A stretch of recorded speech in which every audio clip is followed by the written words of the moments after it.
People are dying to get an invite to this Dungeons & Dragons group. Literally. Welcome to Sick Flicks, where I take a deep dive into the cinematic sewer to help you embrace your inner gore geek. I'm Mike Bracken, aka the Horror Geek, and today we're tackling Catherine Hick's weird low-budget D&D slasher flick, Night Chills. Released in 2001, Night Chills feels like a movie that came 15 years too late. While D&D caused an uproar amongst concerned parents that it was a tool for summoning devils and demons back in the 80s, by the turn of the century, most of us realized it was just a game for kids and adults with a flair for fantasy and a lot of imagination. This one, like the early Tom Hanks vehicle Mazes and Monsters, draws at least some of its inspiration from real life, although heavily dramatized, events. Night Chills seems to take at least some inspiration from the death of Irving Pulling in 1982. Pulling's mother, Patricia, believed her son had been cursed by a fellow player in the game and took matters into his own hands as far as shuffling off this mortal coil once and for all. Pulling's mother, devastated, became an anti-D&D crusader founding BAD, which was bothered about Dungeons & Dragons, and even sued the principal of Irving's school because the kid played in a high school campaign group. Pulling was a quack through and through who got on the Satanic Panic gravy train grift of the 80s, but the death of her son, which was not related to D&D but presumably his loneliness and inability to fit in with his high school peers, at least gave us the plot for this film. Huzzah, I guess. But enough about that. Can Night Chills roleplay its way to a 5 barf bag rating? Let's get to the gore and find out. Today's video is sponsored by our friends at Helix Sleep. If you've been thinking about upgrading your sleep, now is the perfect time. Helix makes premium mattresses that are customized to fit your unique sleep needs and conveniently ship straight to your door. Right now, you can get 20% off your Helix mattress plus 2 free pillows by visiting helixsleep.com/horrorgeek. If you're wondering what makes Helix so special, it's their sleep quiz. It's a quick and easy way to match you with the perfect mattress based on your body type and sleep preferences. Me personally, I'm a back sleeper who prefers a medium firm mattress, and I'm often hot at night. After taking the quiz, Helix matched me with the Twilight Luxe, and I added the Glaciotex cooling cover to help keep me comfortable through the night. At this point, I've had my Helix for almost 2 years, and it's been a game changer. The Twilight Luxe provides the perfect mix of comfort and support, and I've noticed I sleep deeper and wake up feeling more refreshed since I got it. I used to wake up with aches in my shoulders and lower back after heavy deadlifts, but those are a thing of the past since switching to Helix. Even after nearly 2 years, my mattress still feels as supportive as it did on day one, which speaks to the quality of their craftsmanship. Helix offers 20 different mattresses to suit all kinds of sleepers, from their award-winning Luxe and Ultra Premium Elite collections to the Helix Plus for big and tall sleepers and Helix Kid mattresses designed for growing bodies. No matter your sleep style, Helix has you covered. One of my favorite things about Helix is how easy they make the whole process. My mattress arrived rolled up in a box, and setting it up was a breeze. Just unbox, unroll, and let it expand. Shipping is free in the US, so it's incredibly convenient. Plus, Helix mattresses are fiberglass free, which is a huge bonus. Many mattress brands use fiberglass as a flame retardant, but Helix doesn't, so you can sleep easy knowing your mattress is safe and healthy. If you're at all nervous about buying a mattress online, Helix has you covered with a 100-night sleep trial. You get over 3 months to test it out, and if you don't love it, they'll work with you to make it right. Helix also includes a 10-year warranty with every mattress, and they offer financing options and flexible payment plans, so better sleep is accessible for everyone. I have recommended Helix to friends and family alike, and they've all loved it as much as I do. If you're ready to upgrade your sleep, don't wait. Visit helixsleep.com/horrorgeek to get 20% off your mattress plus 2 free pillows. Thanks again to Helix Sleep for sponsoring this video and helping us all get the rest we deserve. And now, let's get bloody. We fade in on this drawer. It's small because it's where I stash all my hopes and dreams, and I'm a nihilist. Man, I know my bong and fleshlight are in here somewhere. Oh yeah, be back, honey. Just heading out to get a pack of smokes. Don't wait up. What? A slasher movie about D&D directed by a woman? Color me surprised. Not gonna lie, this is a better title card than a lot of the movies we cover on this show. Night Chills, eh? I guess that's better than Douche Chills? Ah yes, starring people you've never heard of. I'm sure this is fine. But don't fret, we got DJ Perry on the wheels of steel. Hey, what's Rebecca Holden? Her breath? Oh look, Richard Perry. Wonder if he's related to DJ Perry. We might have some nepotism happening here. Wait a minute, it took 3 people to write this? For real? This was Catherine Hick's only directorial credit. Oh, hey, did we just drive over to the actual movie? Uh-oh, looks like someone's about to get snowballed. Hell yeah. No, definitely not like that, you pervs. I mean, hit by a snowball. Deep cut Clerks reference there. Oh God, are the Mormons here again? Do these people ever sleep? Oh great, we've got a kid. And he's got a Viking helmet on. Maybe he's Hagar the Adorable. Hold on, this normal looking woman hosts D&D group night? Yeah, this is definitely a movie. And here comes the lamest shooting his shot in history. You know what, if you ever want somebody to watch Jack Jr. for a night, I would be more than happy to do it. You wouldn't even have to pay me. I, for one, hope his D&D character name is Sir Friendzone. He clearly failed this charisma roll. D&D game in mom's basement? This checks out. Hey, this guy looks an awful lot like Joey Greco from Cheaters. Do you kids even remember fake early 2000s reality show Cheaters? Christ, I'm old. This guy called off from a shift at GameStop just to be here tonight. He could also be nerdy Eli Roth. But he and I definitely have this in common. You can never spend too much on gaming stuff. I mean, I was talking about video games, but same. Jesus, this dude is basically if the early 2000s were a person. Ooh, slow motion dice dumping. They really should have put some sexy adult film music over this. God, this really does look like one of those early internet videos about the dangers of D&D. But now we're in-game. The stench of unwashed bodies mingles with the smoke from vile cook pots as you approach from downwind. Mr. Dungeon Master, is the stench of unwashed bodies part of the game or just commentary on the player's personal hygiene? God, this pilot for Critical Role really sucks. I checked the area for any signs of recent movement or tracks on the ground. Roll the dice. I mean, these dorks make esports guys look like real athletes. Every D&D group has one player exactly like this. Low energy and like they really don't want to be there. I ready my dagger fire spell. Oh God, a D&D montage. This movie has everything. I guess they filmed this in Claudio Fragasso's game room. I love that even by D&D group standards, this guy is a dork. This isn't funny, Hanny. If I miss, I can fall. Try to stay calm. There's a big roll coming. Come on, Daddy needs a new pocket protector. Yeah, this is how all my D&D games end too. Total violence. Usually because someone won't stop casting magic missile at the darkness. Magic missile! Magic missile!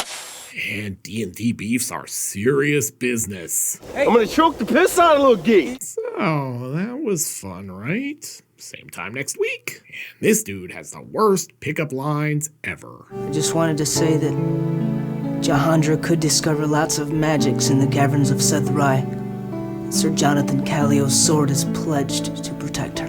I mean, it's really amazing she didn't just fall into his arms after that. And then this chick says what we're all thinking. He is strange.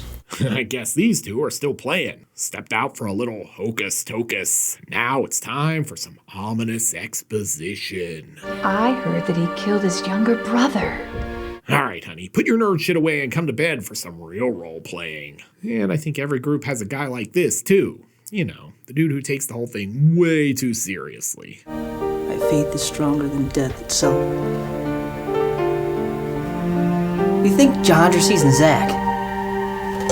And holy shit, dated reference. He's like some Kurt Cobain follower or something. Nirvana is classic rock now.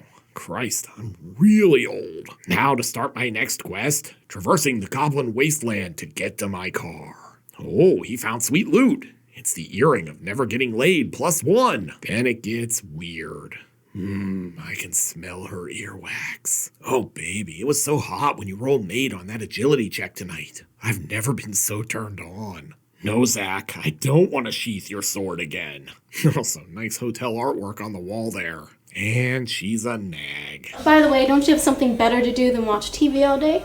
Oh, thanks for reminding me. I totally forgot to wake and bake. Anyway, I was told this was a slasher movie, so when do we get to the slashing exactly? Holy moly, look at the size of that phone.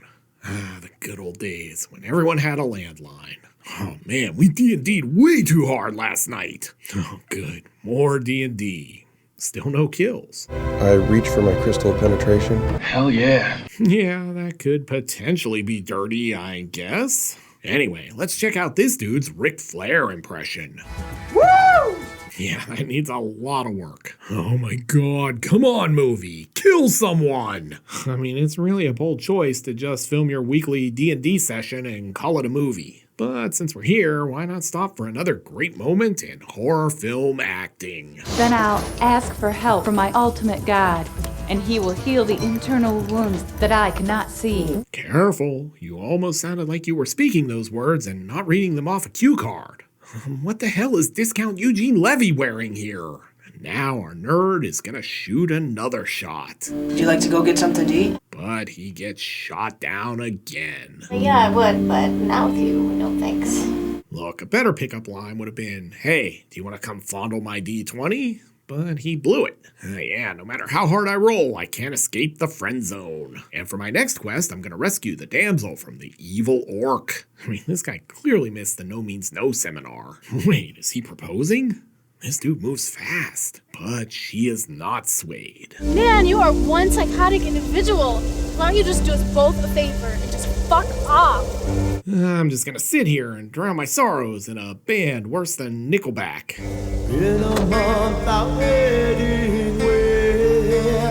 Please God, let this piss him off enough that he finally starts killing people. But his evening is gonna get worse, because he's about to get a ticket. Dead end. That's a pretty apropos description of this film so far. Well, I guess crashing the car is one way to get out of the ticket. Looks like he might have crashed into Cheech and Chong. It must have been a Pinto. I do love that we can hear him screaming as he burns alive. Nice touch. House establishing shot. Great, looks like the Dungeon Master picked up some part-time work teaching D&D for dummies down at the Learning Annex. But now he's getting brought in for an interrogation. Have you been teaching kids how to summon the devil through a tabletop game? I love how the cop's telling him the kid is dead, but in the most glib way possible. Apparently he had a very close encounter with a large tree. Like, for real, why not just go all in? You know what the last thing that went through his mind before he died in a burning car was? That tree branch. I mean, I'm not gonna lie, this is some crazy writing. Why would they even interrogate this guy? The cops saw him crash into a tree. Alright guys, I'm gonna use my rogue abilities to escape this room undetected. Can someone give me some dice for a skill check? Alright, let's all take a moment and pour out a mug of ale for our fallen comrade, Sir Friendzone. May he defeat mind flayers in the afterlife. Oh look, he's reading it right out of the Dungeon Master's guide. If only we had a necromancer in our group. God, what was the weird hat budget on this movie? First the Dungeon Master's one, now this priestly beret. He kinda looks like Father Jim Cornette if you squint a bit. Also, not to alarm anyone, but we're halfway through this movie and no slashing so far. So, now that he's dead, does that mean we get his experience points? The service is over, but we're not getting out of here without a scene. You sent the devil to take my little boy. Try to deny it. Oh yeah, this must be Patricia Pulling right before she started bothered about Dungeons and Dragons. Alright everyone, let's leave a character stat sheet and a dice tower in remembrance. This guy's apparently gonna sing Seal's Kiss from a Rose in tribute. God, I'm so glad we're home. I thought that funeral would never end. I'm gonna start on a new campaign. We're going into hell to rescue Sir Friendzone. Hey, we finally have a killer. Nice of you to finally show up. You know, if that's a female horse he's on, it could be a nightmare. Or this could be Knight Rider. And our first victim. You got me flowers? You shouldn't have. There can be only one. Please open up. It's an emergency. I popped all my edibles and we're out of Funyuns. I'm gonna tell Sterling this is Clerks. 2 Clerks references in one video. Hey, J&B sighting. I didn't know this movie was Italian. Looks like someone has a secret admirer. Not gonna lie, the killer looks like he just hopped out of Dark Souls or Elden Ring. Time to take out the trash. No, really, it's garbage day. Garbage day! By God, Sir Friendzone just ran him into the steel dumpster. Just another impeccable JR impression right there. Yes, allow me to make my point. God damn, could this woman's line reads be any more robotic? He already went to school. He went there to pick up some of his belongings. And he's not going to be back for a while. She makes Hal from 2001 sound human. Not gonna lie, this is a solid John Constantine cosplay happening here. Or maybe it's Castiel from Supernatural. Anyway, he's an adult on school grounds, and Chubby Booker T is not a fan of that. Let me tell you something. I don't like it when you disrespect me, boy, and that's exactly what you're doing. but he's saved by the DM, who tells him his buddies are dead. What do you mean dead? I mean, I just talked to him the other day. Dead, as in deceased, no longer living. Are you sure you graduated, son? House establishing shot. Come on, let me in. I gotta poop. Oh, wow, this AOL Instant Messenger is amazing. What does ASL mean? People don't start dying after a heated game of Scrabble. At my house, they do. Don't think you're making up some word with a Q in it for triple word score. I'm walking out of here alive. Are you even listening to me? No, I totally tuned you out after that idiotic Scrabble comment. Anyway, this chick is saying exactly what I'm thinking. Shut up. Shut up! God, did the computer lab forget to pay the electric bill again? Oh, look, Michael Knight is here. I hope he stabbed the smarmy chick. We don't know if he actually killed her. Good work, movie. Here's a live look at me watching this film. Not really. My expression is way more bored. Hey, is that Five Below Ryan Reynolds? Do you think we should consider a reverse mortgage? Tom Selleck keeps insisting we should. Oh yeah, this definitely seems like one of those commercials you see on the D-grade cable channels telling you to invest in gold during a Law & Order marathon. Oh, babe, it's gonna be okay. It's not gonna be okay. I've lost my job. There's people dying. This was me with the never-ending campaign polling calls. Hey, this is like a Saturday afternoon kung fu movie with the way the words aren't lining up with the lips. You stay away from my house! This is my family! You stay away from my family! We didn't do anything! I just want to play D&D. Oh, hey, the annoying kid is back. Daddy tired? Yeah, Daddy's very tired, Pumpkin. Might be the best actor in this film, honestly. Oh, look out. Is he gonna kill his crush? God, look at this shit. What a ninja. This is starting to look like one of those Blind Dead movies. Boy, I really wish we were watching one of those right now. Oh, so the knight is saving her. Who said chivalry was dead? And it's good to see the cops are taking her story seriously, too. She then claims that a man on a horse rode down her attacker and rescued her. A guy on a horse? A man on a horse. But wait, there's more. He was wearing full armor and carried a sword. A man in armor? Oh, surely you joust. Back at the house, these two are having an important conversation. Honey, do we have enough term life insurance? This whole movie shot like a Z-grade cable ad / ABC after school special about the evils of D&D. But then things get pervy. He called. He said he wanted to come over, but he wanted to wait until after dark. And he wanted to come in through the back way. Hell yeah. No, she meant the rear entrance. Wait, that still sounds dirty. The back door of the house. At least me and the DM are on the same page about this movie, though. You know, I don't know how much more of this crap I can take. Yeah, I'm right there with you, man. The gang may be dead, but I can still smell the nerd sweat and pork rinds down here. And now the cops are here. Hey, heard you had some openings in your Saturday night D&D group. Think I could get in on that? Well, I read Lord of the Rings as a kid, and we're after a real killer here, not some Nazgul on horseback. Then Zach shows up and he's pissed. What? We're not gaming tonight. There's still some of us in the group who haven't been brutally murdered yet. Why does she look like she's holding in a fart? But hey, he's really cracked the case. For us, the game, the role-play, and everything like that was just a release. But for John, it was his life. Hey, can you keep it down out there? Trying to sleep. Big day at daycare tomorrow. Look, man, level with me. How much weed did you smoke before coming up with this crazy theory? And more importantly, do you have more? I've taken a little something to go to sleep myself, so I'm gonna go to bed now. Good night. Jesus, Siri emotes better than this lady. Did they give her a Valium before every scene? Alright, she's gone to bed. Come on downstairs and try out this solo campaign I've been working on. Oh god, is this like the end of Halloween 4? Sorry losers, but I've accepted the call to adventure and I'm out of here. Hey, has Zach been smoking the Mary Jane in here again? Oh, guess not. He's dead. Oh, sweet Jesus. Is he gonna command the kid like he's a DM? I command you to hold. For I, and I alone, am the Lord of the lore. Oh yeah, this is gonna be just like Lone Wolf and Cub, if Lone Wolf and Cub sucked ass. Lord Humongous, is that you? So wait, he just commands him to leave in his DM voice and it works? Damn it, movie. But wait, here comes the swerve. The kid is possessed. Your name is Jackson Kyle Nixon. Not anymore. Cue credits. So, what have we learned from Night Chills? Well, for starters, that it's actually possible to make a movie about the dangers of D&D that sucks even worse than Mazes and Monsters.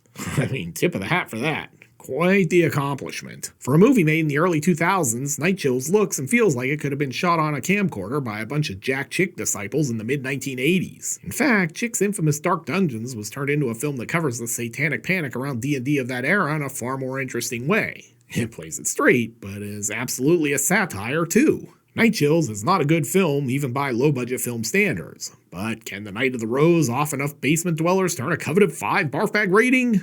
Not even if you rolled a 20. But let's go to the gore card. In terms of gross anatomy, Night Chills is very light. We get multiple sword stabbings, and that's it. The kills are boring and poorly executed. The gore is largely muted. The effects are simplistic. It's a real bummer. I mean, the idea of a D&D character come to life murdering nerds is a veritable goldmine of potential. Too bad Night Chills craps out on every dice roll here. As such, I can't give this one anything more than a paltry 1 barf bag rating. This is not a sick flick. Looking for a much cooler film about the 80s satanic panic and the like? Then be sure to check out my review of The Gate. You'll find a link on the screen. I'll meet you over there. Until next time, I'm Mike Bracken, aka The Horror Geek, bringing you all the splatter that matters.